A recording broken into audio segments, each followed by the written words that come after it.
This is KONR-LP Anchorage, 106.1 FM, Out North Radio. You're listening to the Mountain View Post Radio Hour. Welcome to the show, everyone. Thank you for tuning in.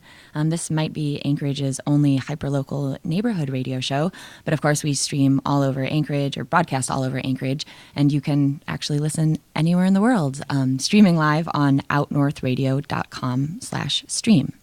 So thank you again for tuning into the show. My name's Kirsten. I'm your host for today. And we, as always, have a lot of events to talk about. This is kind of the community message board as far as local events taking place around the neighborhood, Mountain View.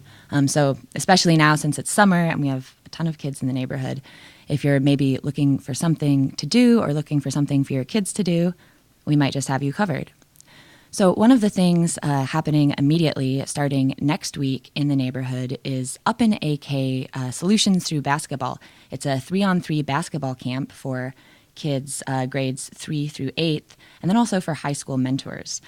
It's actually started last week at Begich Middle School, but it's kicking off in Mountain View this week at Clark Middle School. And you can find more or register on the website unitingpeopleak.com. So this basketball camp, it takes place on Tuesday, Wednesday, and Thursday from 2 p.m. to 4 p.m. There's more information, again, on the website unitingpeopleak.com. So if you have perhaps a kid who loves basketball and wants to do some playing and also just be in a really positive environment over the next few weeks, that camp will be taking place in Mountain View at Clark Middle School. And I believe there are 3 sessions taking place at Clark in kind of week-long increments. But again, that website is unitingpeopleak.com. You can also listen to an interview with the guy who kind of runs the show, Mau Tosi. We had an interview with him last week on the Mountain View Post Radio Hour where we were able to speak with him a little bit more about kind of what the camp is all about and how it came together and really what he's trying to do with the camp, which is about more than just basketball. So you can listen to that interview if you're interested on our website, mountainviewpost.com, mtviewpost.com/radio to learn a little bit more about that camp. Also coming up, not next week, but here kind of at the end of June, are going to be several Juneteenth celebrations. And it actually doesn't just take place in Mountain View. This is a citywide celebration. There are things happening all around the city, but also a few events taking place right in the neighborhood if you're looking for something to do a little closer to home. It all actually does kick off this coming Tuesday with the UAA campus takeover on June 12th with the Black Student Union, and then goes all the way through June 23rd when there will be a citywide park celebration at William B. Lyons Park in Mountain View. That's right behind the Mountain View Boys and Girls Club. So there are all kinds of things going on between then and between the UAA campus takeover and the citywide park celebration. There's an Uhuru Freedom Show at the Wilda Marston Theater on the 16th, a UAA campus Juneteenth barbecue from 11:30 to 1:30 p.m. on the Cuddy Quad on June 19th. On the 21st, there's a Wakanda Cultural University for Kids at the Mountain View Boys and Girls Club. On the 22nd, there's a Teen Summit at the Mountain View Boys and Girls Club. That's from 6 to 9. And then the next day, on the 23rd, that's a Saturday, is the citywide park celebration, which sounds like a lot of fun.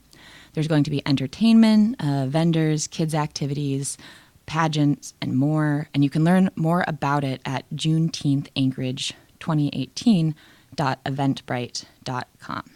Or you can call 907-602-5297.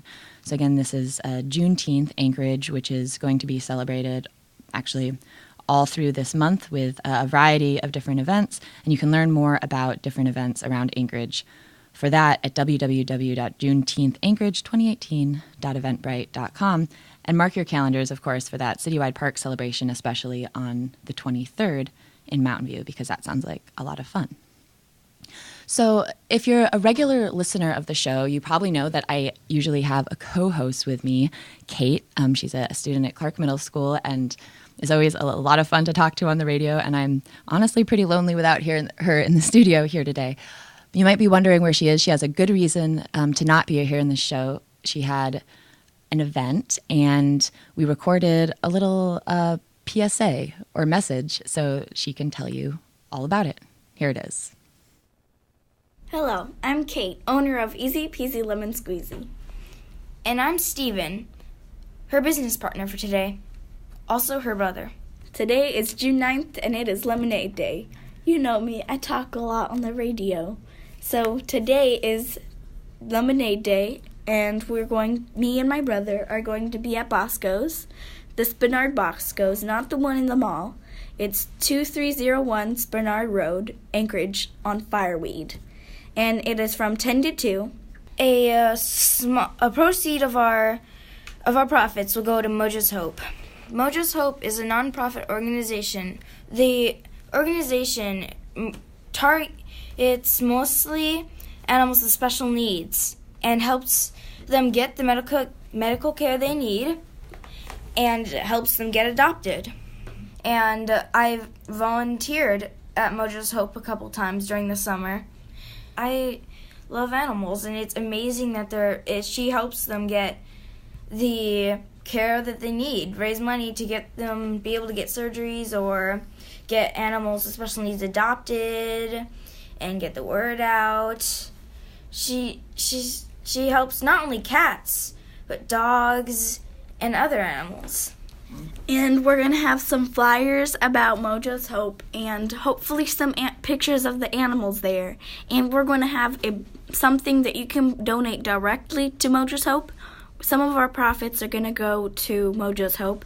And yeah, so we will be selling lemonade, strawberry lemonade, butterbeer from the famous movie Harry Potter that is non-alcoholic, out of this world galaxy cupcakes, lemon blossom cupcakes, which are lemon cupcakes with a lemon glaze, fruit-infused water, and we're going to have a different size cup, so that's going to be cool. We hope to see you there at Bosco's for Easy Peasy Lemon Squeezy. So that's the Easy Peasy Lemonade Day stand, which will be going down at Bosco's later today. I'm looking forward to swinging by after the show, and I encourage you to check it out as well. It's for a good cause, or you will have an opportunity to donate to a good cause while you're there. I also plan on doing a little reconnaissance of my own around Mountain View to see what kind of lemonade stands we have set up today, because it has been a pretty active summer on the neighborhood lemonade stand circuit, and I expect today will be no different. So we're about ready to take a quick break, but when we come back, we're going to have an opportunity to listen to, or let me rephrase. The other day, I had the opportunity to sit down with an up-and-coming entrepreneur who's very interested in starting a new business in Mountain View, and she has some pretty cool ideas for what she wants to accomplish. And so I had the opportunity to sit down with her and talk a little bit about that, and also some of the challenges that aspiring business owners might face today in Anchorage, especially those who are really interested in setting up their first business in Mountain View. So we're about to take a quick break from the Mountain View Post Radio Hour, but thank you for listening and stay tuned. We'll have so much more right after the break. Welcome back to the Mountain View Post Radio Hour. I'm Kirsten. So you might have seen the story on the front page of the Anchorage Daily News. I want to say it was last Sunday now, or possibly Monday. But it was a pretty cool story highlighting a cast of local business owners and also aspiring business owners who had recently graduated from the Anchorage Community Land Trust's Set Up Shop program, which was led this most recent first cohort by Jasmine Smith, who's a neighborhood, a Mountain View businesswoman, and also the president of our community council and involved in all kinds of community things. So she led this first class of Set Up Shop participants through weeks and weeks and weeks of classes about entrepreneurship and running a business and all things related to that. And the most recent class of graduates walked across the stage and graduated from the program recently and were featured in the Anchorage Daily News, a few of them. One of them is Chantel Manley. She's 29, and she hopes to open a coffee shop in Mountain View. A little bit of her story was featured in the paper, and I read about it and was really interested because, I myself live in the neighborhood, and one of the things that I've heard pretty consistently from a lot of neighbors since moving in is that Mountain View really needs a kind of gathering place, cafe space like that, where people can gather, lots of people. And we have a few options around the neighborhood right now. But Chantel also grew up in the neighborhood. I don't want to give away too much of her story, but it kind of influenced why she wanted to open the business. Anyway, long story short, I had the opportunity to meet her and sit down with her at another local coffee shop to hear about her plans and what she hopes to do and how it all got started and where she first kind of developed this love she has for coffee and making it for people. And it was a pretty great interview, and here it is. I started, my first job was at a bakery. We had an espresso machine, and we had hired somebody to train us how to actually use it.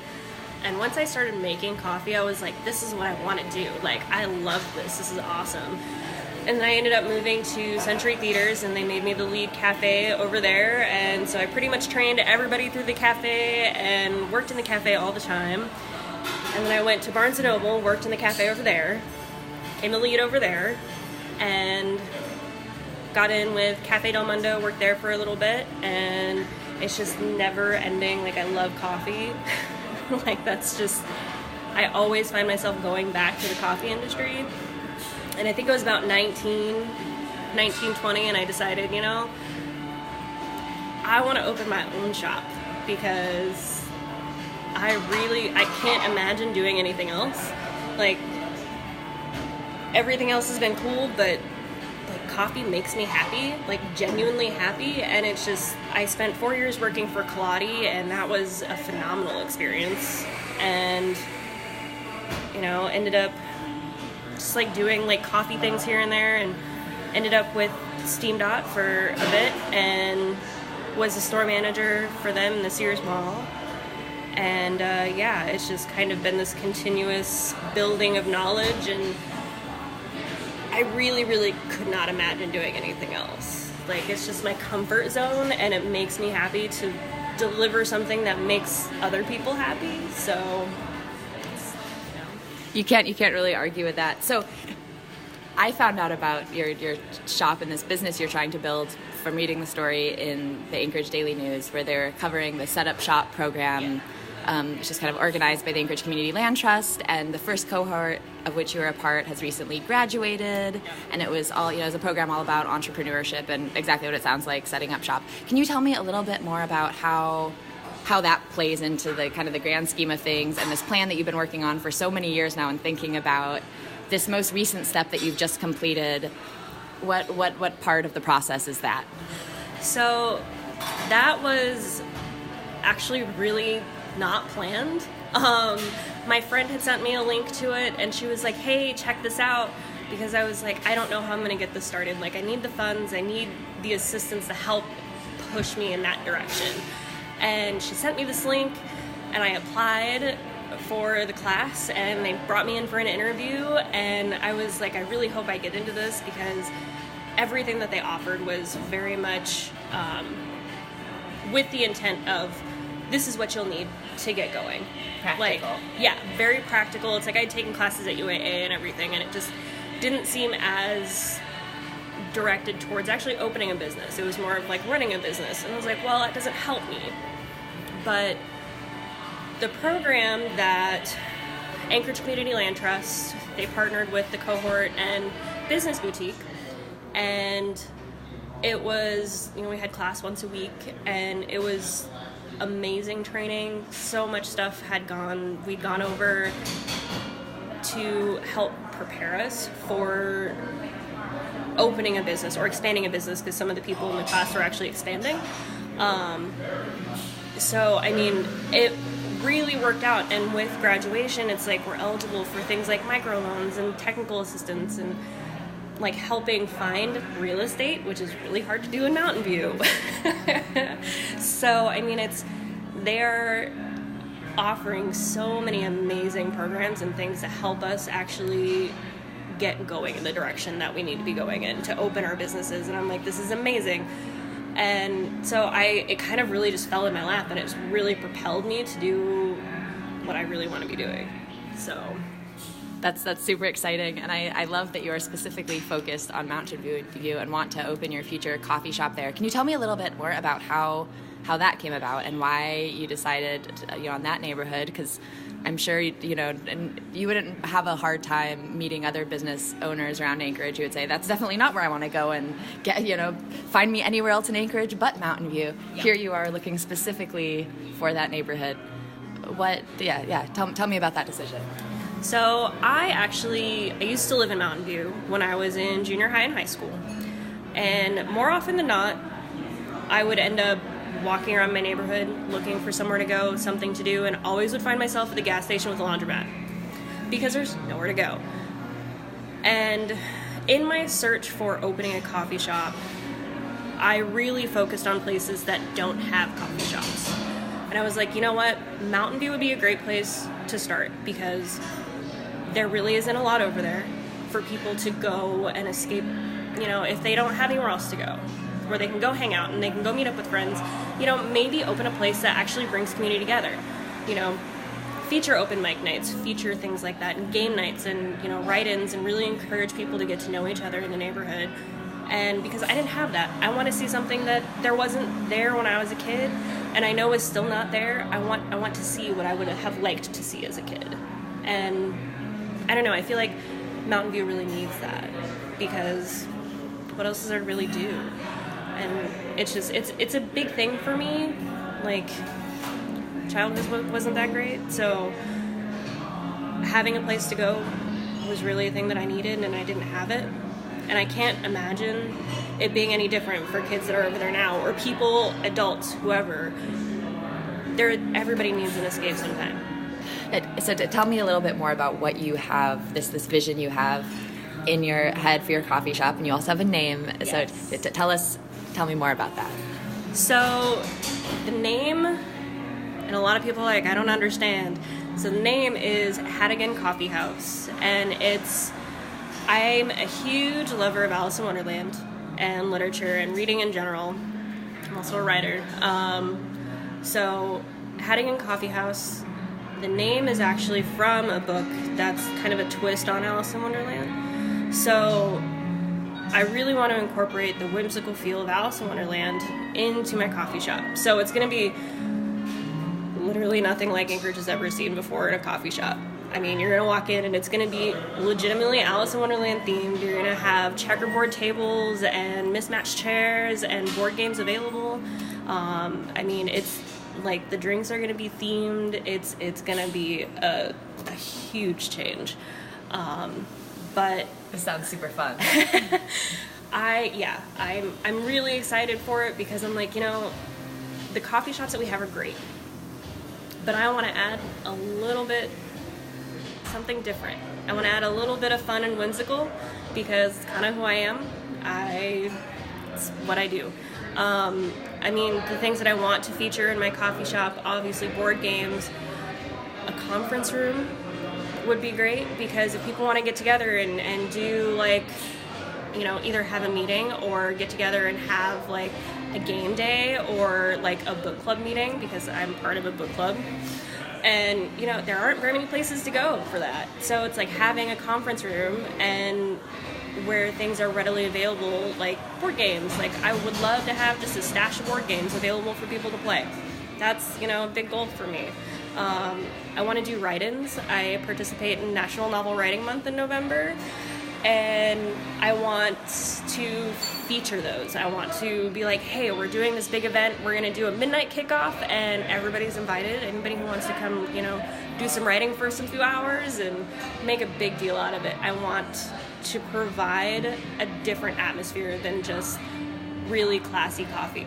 Good coffee, that is a goal. That is a major goal. But I also want to incorporate a lot of fun and make a place where people feel comfortable going. So what have you learned so far about setting up a business for the first time in Anchorage? And what would you say are some of the biggest challenges facing aspiring entrepreneurs, someone who's trying to do what you're doing and set up their business for the first time? And what have you kind of learned throughout this process? It's not as easy as it looks. Everybody that owns a business, I mean, especially Anchorage small business owners, it takes a strong person to do it. It takes somebody with a whole lot of passion and determination to get it done, because it's not easy. It's not something that you just go in and be like, oh, I want to open a business and it's done. It's okay, now I have to find the funds, I have to find the location, I have to figure out how I'm going to make all of this work, how I'm going to cover all of my monthly bills on top of everything that needs to get done. There's so much. And being able to come up with a really good business plan so people look at you and take you seriously is a lot harder than it sounds. Like, that's been my biggest hurdle, is actually making a cohesive business plan, because I have this amazing vision in my brain and it sounds great, and then I try to put it on paper and I'm like, well, it's all gone.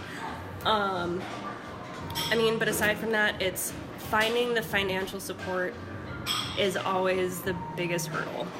It's, if you don't come from a background of decent money and you've pretty much been living paycheck to paycheck, it is so hard to start a business that actually requires space, and a lot of space and equipment and stuff like that is so hard. But I'm really, really happy that I found Community Land Trust, because they're helping with that. And I think without them, I'd pretty much still be in a pretty big bind on trying to get that going. I guess the second thing would be location. Trying to find a space for it is really hard.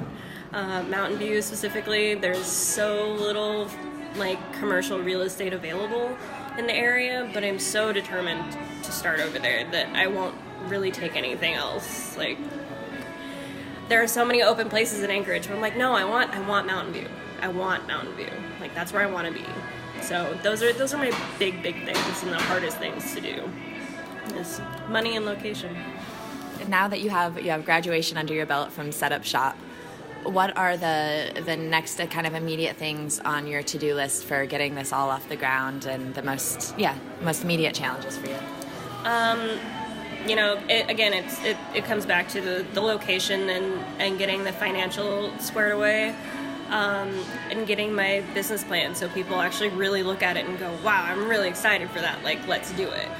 I feel like mentally I'm prepared. My family's ready for me to do this, because they're really kind of tired of hearing me talk about it all the time. They're just like, just open it already. Just stop talking about it. But aside from those things, I feel like I'm ready to go. I have contacts with a roaster. I've got contacts for everything that I could possibly need. I just need to actually have a building to put it all in, and I'll be ready to go. So, yeah, those are my next steps. A five-year goal. Where would you like to see the business and the whole situation, say, 5 years down the road? 5 years. I would love to see my coffee shop just bringing so many people together. I think that's my biggest goal, is just to bring people together and kind of help eliminate that stigma that Mountain View has. But as the coffee shop itself, in-house baking, I want to delve into the art of roasting coffee. As long as I've been in coffee, that's something that I never got a chance to really get into, but it's definitely on the plans. The neighborhood would smell so good. That would be. I'm picturing it now, or smelling it. I don't know. Yeah, I have a lot of aspirations, and I have to remind myself to rein myself in on my excitement for my coffee shop, because I'm like, I could do so many things, and I get really excited, and everybody's just like, calm down a minute, really think that through. Okay. So, but I have a lot of plans, and I really hope that it's something that I can achieve soon. What advice would you give to someone who might be in the position you were 10 years ago, someone who's just working at their first coffee shop job right now, or any job, and thinking about kind of future plans and down the road and how they might like to build something for themselves one day? What would you tell that person? Write it down. Write it all down. Don't give up. I don't care what anybody says. Your aspirations, your life is your own. You make it what you want it to be. Don't let anybody deter you. Write it down. Keep it with you. Feed your dreams. Don't give up. That's Chantel Manley, future owner of Hattigan Coffee House, talking about her plans for the neighborhood business and everything she hopes to accomplish with it. You can read more about her and the other entrepreneurs involved with the Setup Shop program at adn.com. They had a really nice story, I believe. June 3rd it was published, so go check it out. So something else that's been happening in the neighborhood recently, and if you live there, you've probably noticed there's some work being done or something going on at the condominiums, the Marina and Carina condominiums, which are the orange and green buildings right behind the Mountain View Boys and Girls Club, right there on Price Street, and also Irwin up against Thompson. So they've over the past few months, they've slowly been covered. The windows and doors have been covered with plywood, and one of the buildings has been fenced off with chain link fence has surrounded it. And over the past few days, there have been you might have noticed some dumpsters there, starting to clear some stuff out, and you might be wondering what's going on. So the answer is, in a nutshell, the buildings are being redeveloped by Cook Inlet Housing Authority, which first came to a Mountain View Community Council meeting back in January to talk about their plans for the building. They're hoping to kind of renovate them and redevelop them in the existing footprint, but a complete interior and exterior remodel, and then reuse them as rental units. I believe there'll be 21 units total spread throughout the two buildings. So if you're interested in seeing a few conceptual designs for what those renovated future apartments will look like, go to our blog at mountainviewpost.com. That's mtviewpost.com. And we have some of the images to kind of show what Cook Inlet Housing Authority kind of might be planning to do with them. And this is a process. I believe they hope to start construction in August, and that's pending final design and permitting and financing and all that sort of thing. So you can find a few more details on mountainviewpost.com. But two things that neighbors might be interested in. The first is that the apartments, or future apartments, current condos, are going to have a new name. Right now they're called Marina and Carina Park, and I believe that's the name that was given back when they were built, probably. These are kind of like pipeline era buildings, so it's pretty dated. And Cook Inlet has said that they're planning on looking for new suggestions for a new name for those buildings, one that's appropriate given that they're right by the community center and also William B. Lyons Park kind of right there behind them. So if you live by them, if you're a neighbor and you might have an idea for what those buildings should be called post remodel, maybe think it over a little bit. I'm curious to hear anybody's suggestions. You can leave your suggestions on our Facebook page, mountainviewpost.com, or leave a comment on the blog post at Mountain View Post. But yeah, maybe start thinking about what those buildings could be named. Cook Inlet is going to be taking suggestions, I believe, at some point, they've said. So that's one thing to think about. And the other thing is there have been questions from neighbors about this process and kind of the impacts on the streets around it. Questions like what's going to be happening with parking, because right now, there's a kind of a parking lot in between the two buildings. Is that going to stick around? Is it going to be removed? Are there plans for on-street parking?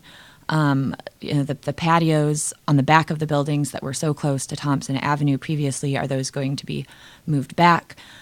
So if you have questions about the redevelopment, I'm really curious to hear what those questions are. Again, you can leave questions on the Mountain View Post Facebook page, or you can contact us via email at mountainviewpost@gmail.com, mtviewpost@gmail.com, or you can just go to mtviewpost.com, mountainviewpost.com, and just fill out our contact form there, or leave a comment on the story itself or whatever. But I'm curious to hear what people's questions are, because I'm going to try and go and find some answers to those questions, or maybe we can speak with someone involved with the development project to get some more answers to that and have them for you on next week's show, Saturday morning at 9 a.m., which brings us right about to the end of this week's show. Thank you for tuning in. The show is a little bit shorter without my co-host this morning, but we'll be back next Saturday morning at 9 a.m. for the Mountain View Post Radio Hour.